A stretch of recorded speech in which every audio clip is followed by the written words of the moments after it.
Cuando vemos el libro de Génesis, encontramos que los primeros 2 capítulos tienen que ver con la creación.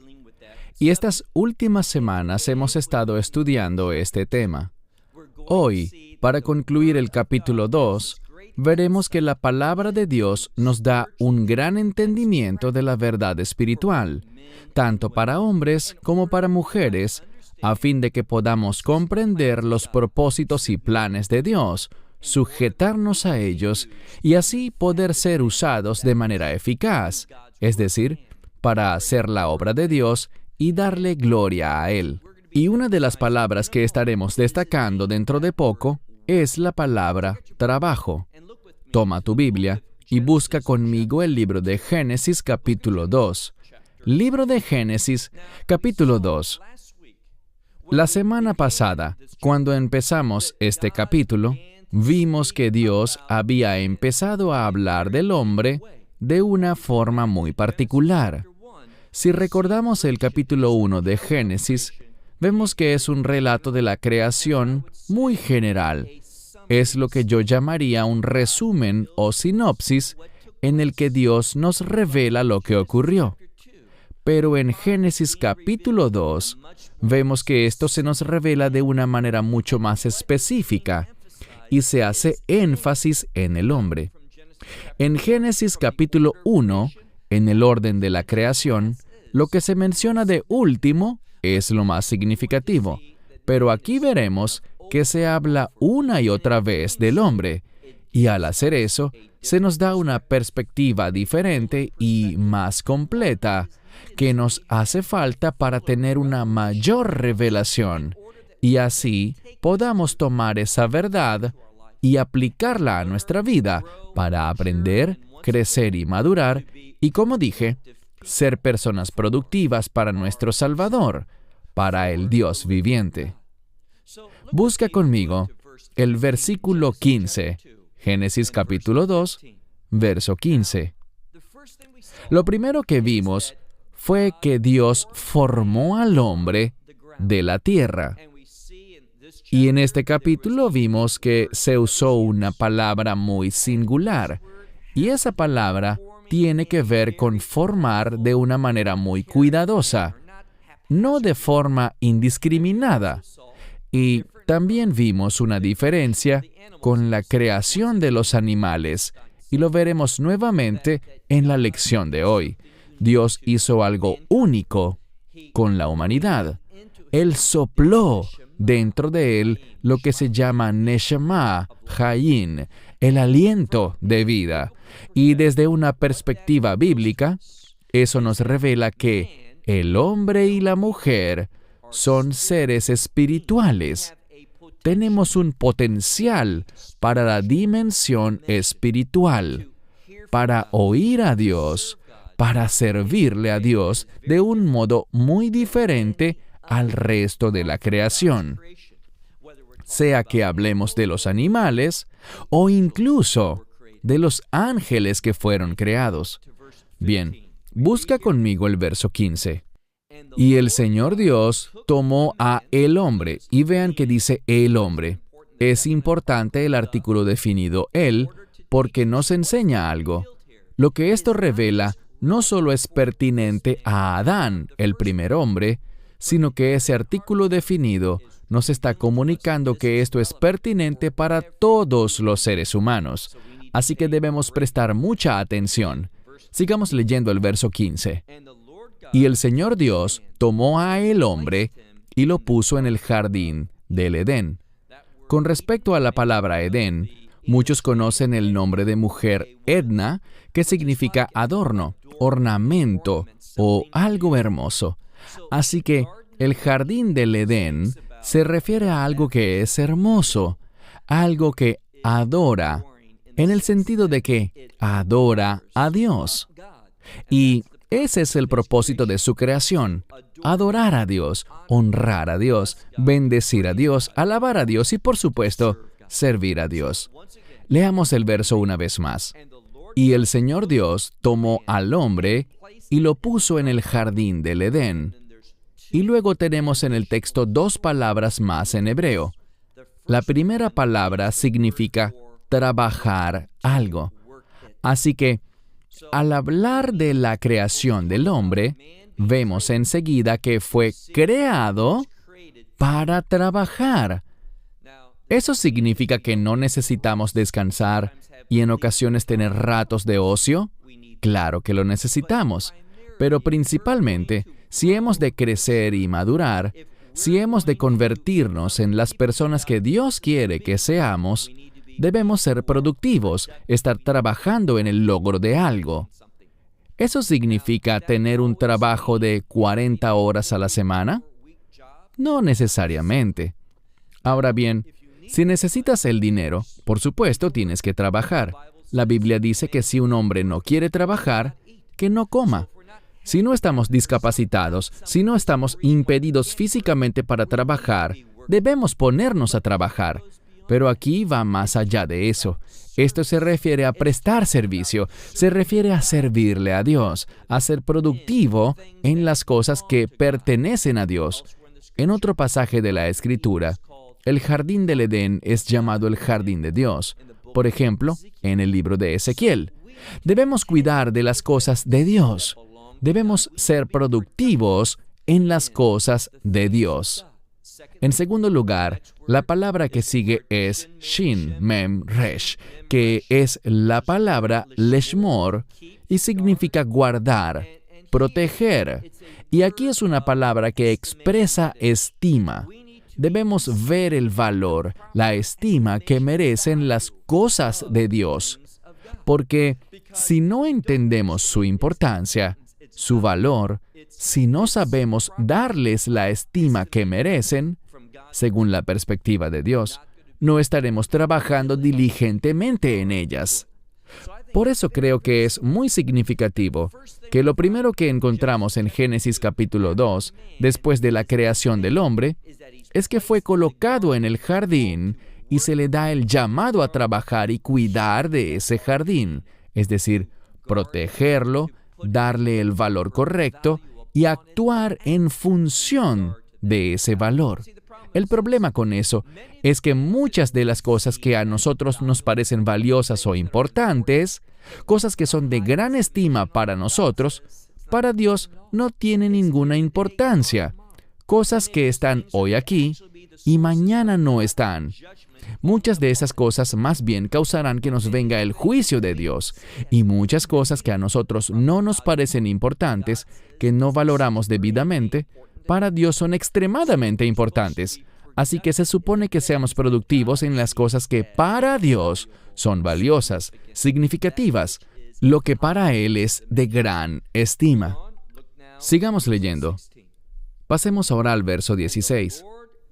Y el Señor Dios mandó al hombre, diciendo, de todos los árboles del jardín, ciertamente podrás comer. Ahora vemos la palabra comer dos veces de manera diferente, pero esto debe entenderse como que solo debes comer de los árboles del jardín, sin que pueda haber ningún tipo de discusión, ya que es imposible argumentar en contra de esto. Inicialmente, Dios creó al hombre para que fuera vegetariano, no para que comiera carne. Más adelante, después de la caída, después del diluvio, eso cambió. Pero inicialmente, veremos que el hombre solo se alimentaba de plantas. Y la redacción de este pasaje es muy importante. Primero, se nos dio la asignación de trabajar, y solo después de esa asignación, Él habló del derecho que tenemos a comer y de qué deberíamos comer. Creo que es muy significativo que Dios nos haya indicado qué cosas debemos comer y cuáles no. Necesitamos que Dios regule cada aspecto de nuestro ser. No tenemos autoridad para decidir qué comer. Eso lo decide Dios. Y cuando rechazamos eso, vienen los problemas. ¿Por qué lo digo? Veamos de nuevo el verso 16.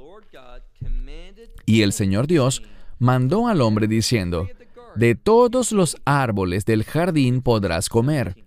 Pero veamos qué dice el verso 17.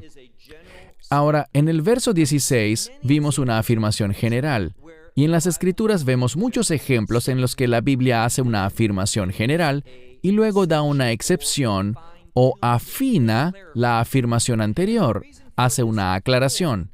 Y la razón por la que primero da una afirmación general y luego va a algo más específico es para darnos más sabiduría. ¿Por qué lo digo? Vean cómo funcionan juntos los versos 16 y 17. Verso 17 dice, pero, y la palabra es vei. En el Tanaj, la Biblia hebrea, la palabra pero también puede cumplir la función de conjunción simple, y. Pero en este caso hay que traducirla como pero, o en hebreo moderno, avao. Es una palabra que une lo que acabamos de leer, pero haciendo una aclaratoria. Verso 17. Pero del árbol del conocimiento del bien y del mal no deberás comer. Hay algo que no se está mencionando, porque al mirar anteriormente en la Escritura vemos que hay vegetación, plantas y árboles, pero se mencionaron dos árboles. Primero, el árbol de la vida y después, el árbol del conocimiento del bien y del mal. El hecho de que no se mencione aquí nos dice que está siendo resaltado.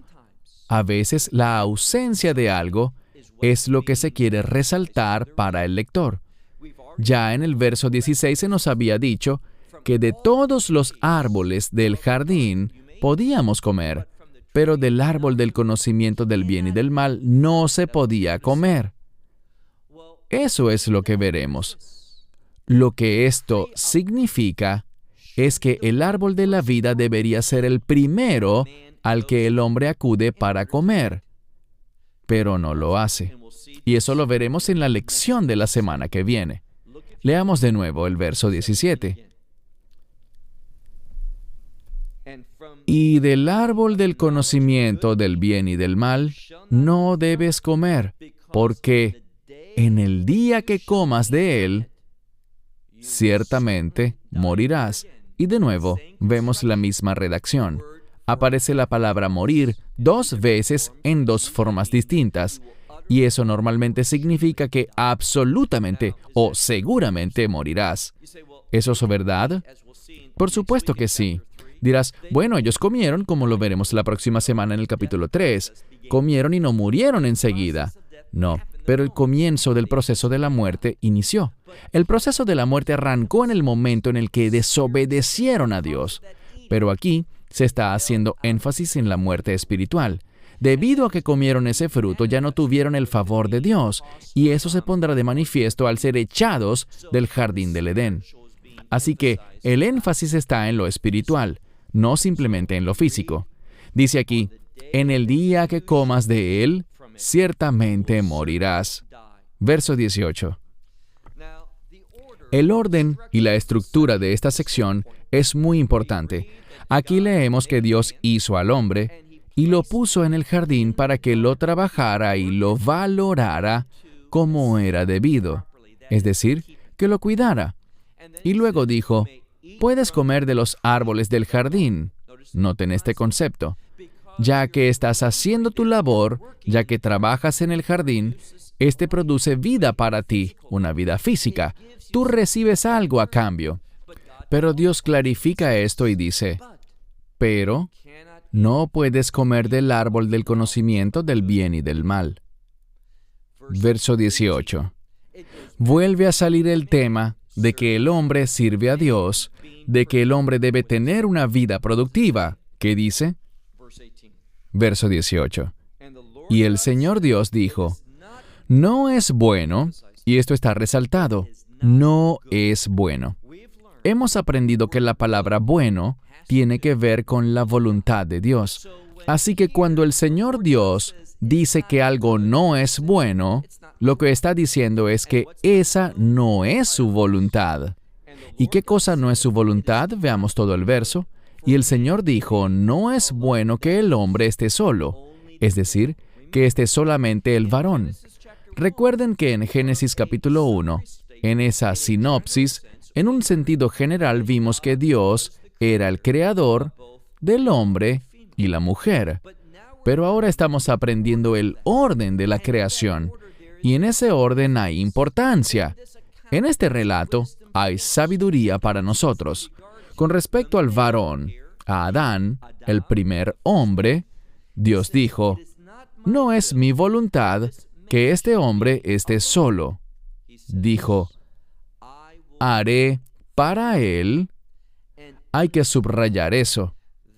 Esto que Dios hará, y vemos que se trata de su esposa, la mujer, y esa mujer será un regalo de Dios para el hombre.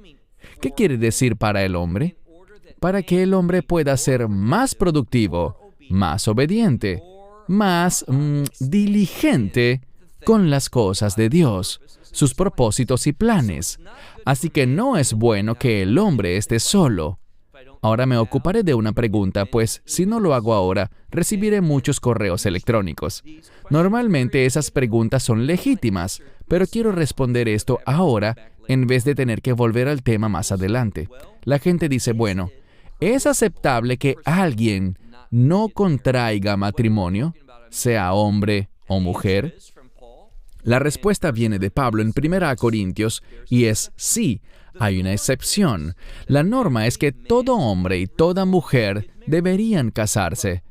Pero la excepción a esta regla es que si esa persona, sea hombre o mujer, siente o cree que Dios le ha llamado para un servicio muy particular, para el cual estar casada y tener hijos sería un impedimento, esta persona, por su propia sujeción y su propia elección de obedecer a Dios, puede decidir no casarse. Pero esas situaciones, en mi opinión, son muy inusuales. Hablando de manera general, el hombre y la mujer deben casarse, y un hombre debe casarse con una mujer y una mujer con un hombre. La enorme locura que vemos hoy en día por todo el mundo sobre el matrimonio de personas del mismo sexo es algo vergonzoso. Es una abominación. Es contrario a lo que dice la palabra de Dios. Da lo mismo si es popular o no. Eso no nos concierne. A nosotros nos concierne la verdad. Nos sujetamos a ella y le dejamos los resultados a Dios. No te preocupes por lo que vaya a decir o pensar la gente, o por lo que pueda pasar.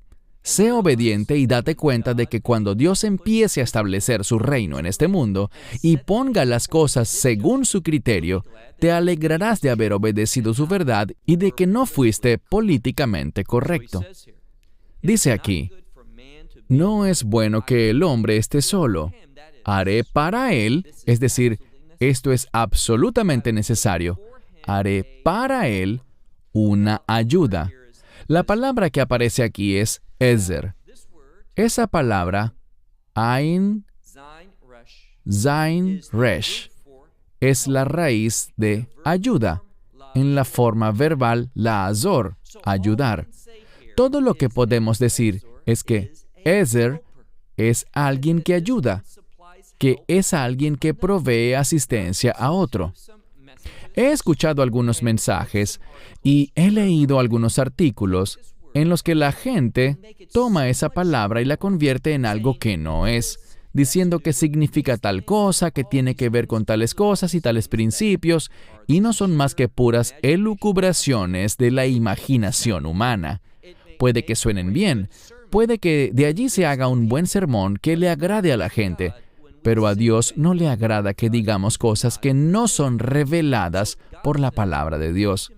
Dios dijo, voy a hacer una ayuda para él, para el hombre. Pero noten que hay una palabra que aún no he mencionado. Si lo leemos todo, dice, Esei lo Ezer, que negdo.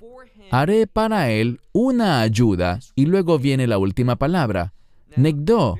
Es muy importante que la entendamos bíblicamente y no como se entiende en hebreo moderno. Esta palabra tiene un prefijo y un sufijo, pero si vemos la raíz, es la palabra neged, que significa en contra. Recuerden eso. Así que literalmente significa una ayuda que está en contra de él. ¿Por qué eso es importante? Porque el hombre, el varón, necesita que sus decisiones, sus acciones y sus pensamientos sean frenados por alguien. El hombre tiende a ser muy instintivo. A menudo, la gente dice, las mujeres son emocionales y los hombres son racionales. No es así.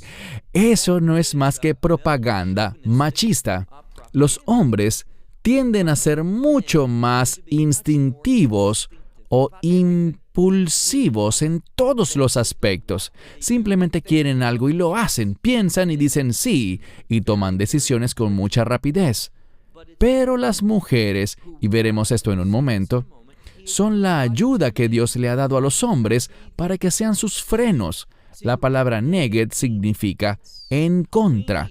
Caballeros, necesitamos que alguien nos regule, nos haga ir más lento. Necesitamos oír la palabra no mucho más de lo que la oímos. Una mujer que siempre está de acuerdo contigo no es la mejor ayuda. Una mujer que escucha a Dios te dice, no creo que eso sea buena idea. No creo que debamos hacer eso. No creo que tal sea el camino que Dios tiene para nosotros. Mi esposa me ha dicho esas palabras muchas veces y con mucha frecuencia he rechazado su consejo.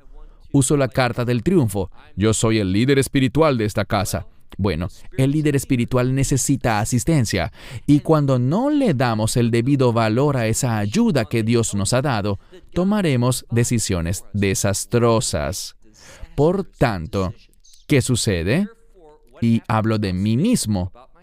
Como rechazo el consejo de mi esposa tantas veces, me veo obligado a sacarnos del hoyo al que nos llevó esa mala decisión. Cuando la mujer dice, no, creo que esa no es una buena idea, no siento que esa sea la voluntad del Señor, eso le está diciendo al hombre lo siguiente, ¿has orado sobre eso? ¿Tienes validación de las Escrituras para eso? ¿Has oído que el Señor te está guiando en esa dirección? Verán, nosotros tendemos a ser más emocionales que las mujeres. Les daré un ejemplo de mi propia vida. Ya compartí esto antes. Hubo un tiempo en que yo necesitaba un empleo desesperadamente. Entonces, fui a una entrevista que vi en los anuncios y me puse muy contento porque me habían dado el empleo. Y llegué a casa todo emocionado y empecé a contarle a mi esposa. Y ella empezó a hacerme preguntas tontas, ya sabes, como, por ejemplo, ¿te pagan por salario o por comisión? Yo no sabía. ¿Tendrás un horario establecido o es flexible? Y yo no sabía. ¿Te darán entrenamiento o te las arreglarás tú solo? Yo tampoco sabía. ¿Te dan clientes potenciales para hacer esas ventas? ¿O tendrás que buscarlos tú solo? Yo no sabía. ¿Te darán beneficios? ¿Se quedarán con algo si es por comisión? Me hizo todas esas preguntas tontas. ¿Y qué tuve que hacer yo? Bueno, siendo que en realidad esas eran cosas que cualquier persona racional debía saber para aceptar un empleo o no, los llamé y les dije que tenía que hablar con ellos de nuevo. Y cuando oí las respuestas a todas esas preguntas que mi esposa planteó, me di cuenta de que ese empleo no era para mí. Por mi historial, me habría tomado de 3 a 6 meses averiguar todo eso por mí mismo. Pero como escuché a esa persona que, inicialmente, estaba en mi contra, a veces yo necesito que la gente se ponga en mi contra. Eso es una bendición, porque hace que yo baje la velocidad, hace que yo reevalúe las cosas, reflexione y busque información para poder tomar una decisión correcta. Esto es lo que la Escritura está diciendo aquí. Ahora, quiero hablar de un tema que no está de manera explícita en el texto, pero la gente tergiversa la Escritura, y es lo siguiente. Algunos usan esto para doblegar a las mujeres y hablan de la sumisión como una forma de explotación y un medio de quitarles su libre albedrío, para quitarles el consentimiento a las mujeres, y esta no es la forma en que esto debe interpretarse. De hecho, Más adelante, en el próximo capítulo, veremos cómo el hombre debe estimar a su esposa, pero eso no está en el texto de hoy. Solo quería mencionarlo porque muy a menudo la gente usa este pasaje y otros parecidos para explotar a la mujer, para considerar que la mujer es menos que el hombre. Y fíjense que la palabra kenegdo también significa que tiene valor similar, que es de la misma importancia. Significa que es una compañera. Pero, si bien dos personas pueden ser compañeras, eso no significa que uno no sea el líder y el otro sí, o viceversa. Dios dice aquí, no es mi voluntad. No es bueno que el hombre esté solo. Haré para él una ayuda que esté en contra de él. Es decir, que traerá equilibrio a mi vida. Hace poco escuché a alguien que hablaba sobre el presidente. Hicieron esta pregunta. ¿Hay personas en su círculo interno que puedan decirte, no, eso no es una buena idea, señor presidente? Todo líder necesita de alguien que pueda hablarle abiertamente y compartir su opinión y su apreciación ante una situación. De no ser así, van encaminados al desastre. Pasemos ahora al verso 19. Uno casi pensaría que hay un cambio aquí, pero no es así. Estamos hablando del mismo tema. Noten lo que dice el verso 19. Y el Señor Dios formó de la tierra todos los animales del campo y todas las aves del cielo, y los trajo al hombre para ver cómo los llamaría, es decir, a cada animal, a cada ave. Esto no es porque a Dios no se le ocurrieran nombres. Esto lo que hace es enseñarnos un principio. Muchas personas ignoran esto o le dan una rápida pasada sin comprender su propósito. Aquí vemos que el hombre está participando en la creación de Dios. Es decir, que Dios nos invita a trabajar con Él en sus propósitos, en sus planes, para la creación y para la segunda creación, conocida como el reino de Dios. También vemos que al hombre se le está dando autoridad, un sentido de superioridad sobre los animales. Y con esa autoridad también viene la responsabilidad. No debemos abusar de ellos ni maltratarlos, sino que debemos cuidarlos. Dios quería ver qué nombre le pondría el hombre a cada uno.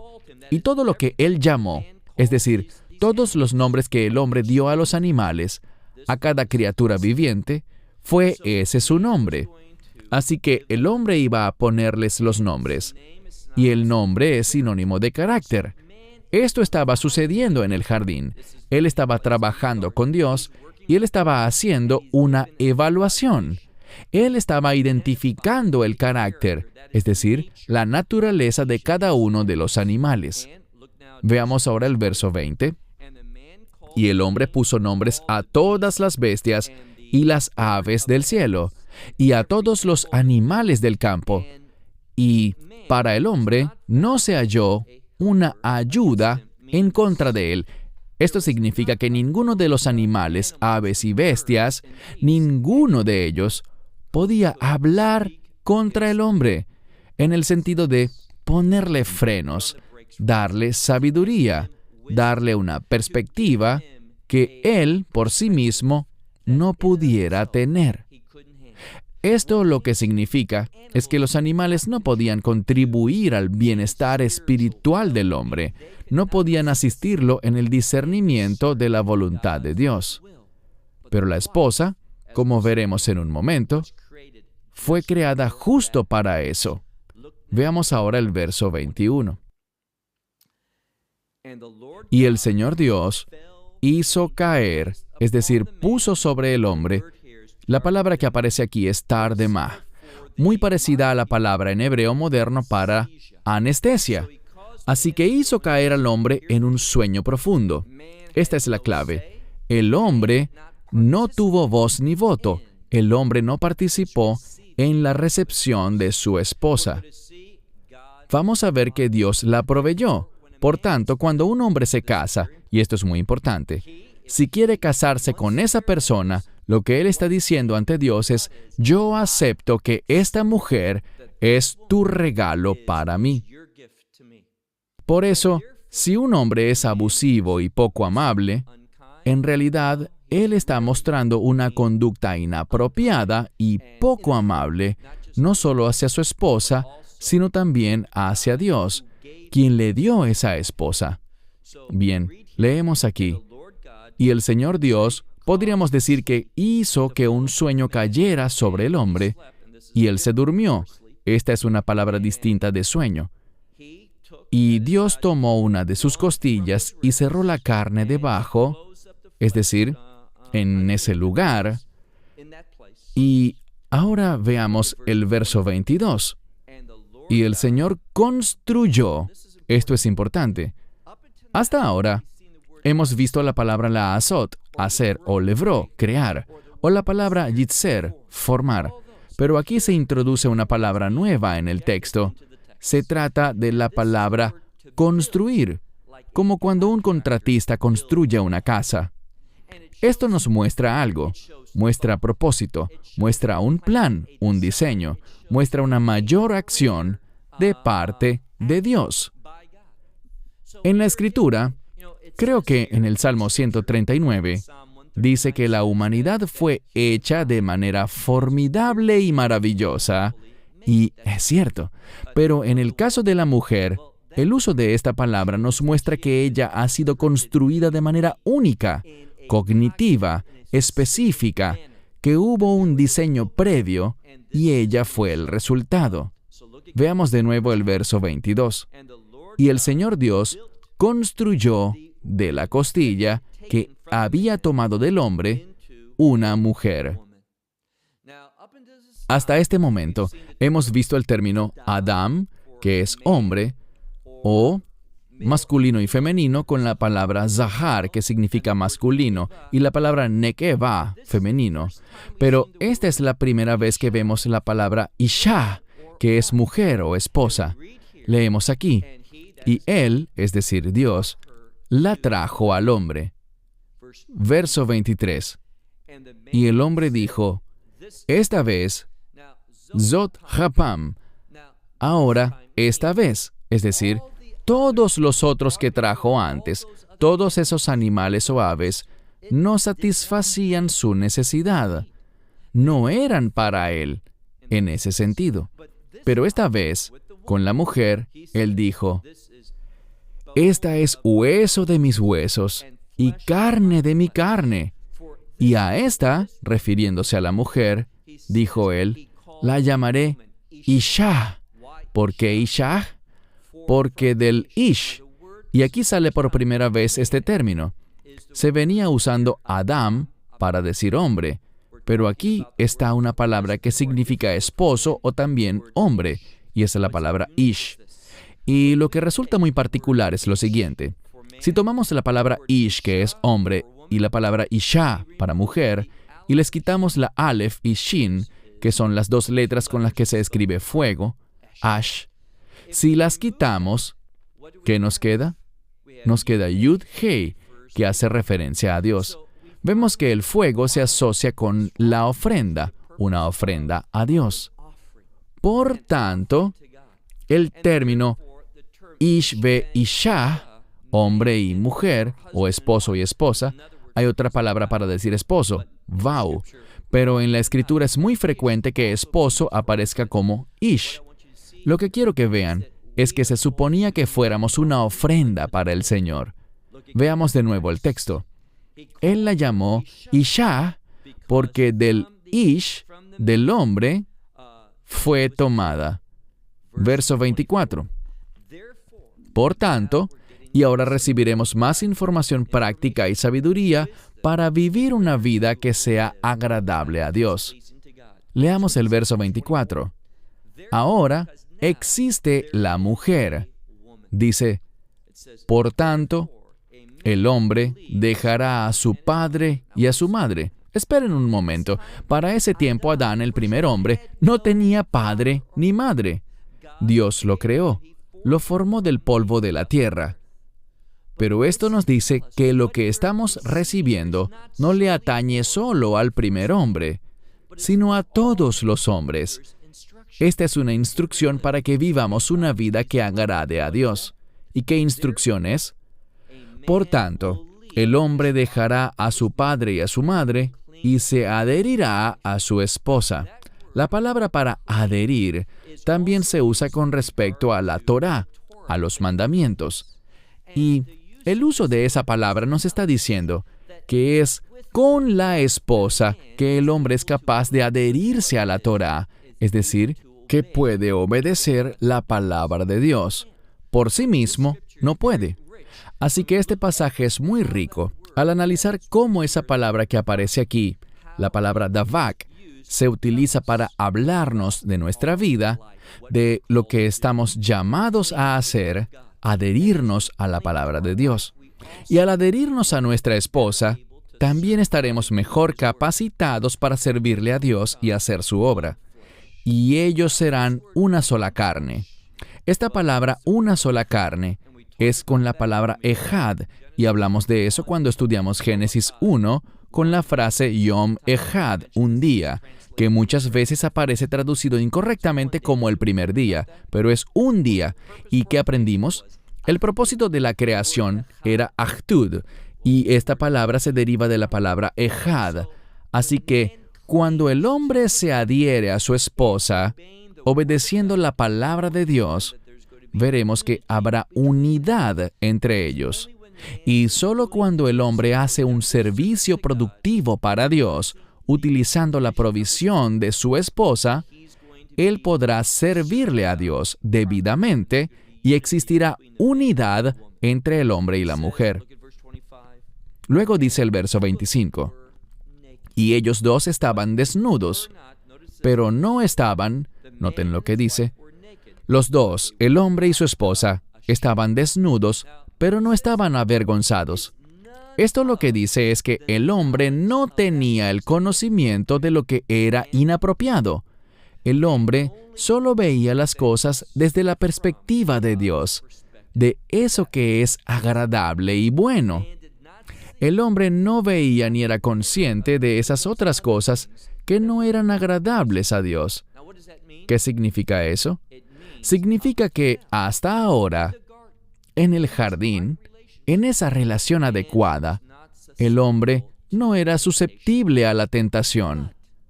Pero veremos la próxima semana que Satanás, sabiendo esto, quería producir un cambio en la realidad. Y ese cambio fue tremendamente desafortunado, muy perturbador, porque el cambio no fue para bien. Eso trajo todo el dolor, el sufrimiento, la enfermedad y la muerte que el mundo haya conocido y habrá de conocer. En el tercer capítulo vamos a encontrar principios para no fallar como Adán ve Javá, el primer hombre y la primera mujer, la primera pareja, para que podamos vivir de manera que realmente le sirvamos a Dios y que seamos productivos, que hagamos la obra de Dios, que valoremos las cosas correctamente y que haya unidad, esa unidad que Dios desea que exista entre el hombre y la mujer para que se manifieste la gloria de Dios. Cierro con esto. Hasta la próxima semana cuando empezaremos el capítulo 3 de Génesis. Hasta entonces, que el Señor les bendiga ricamente.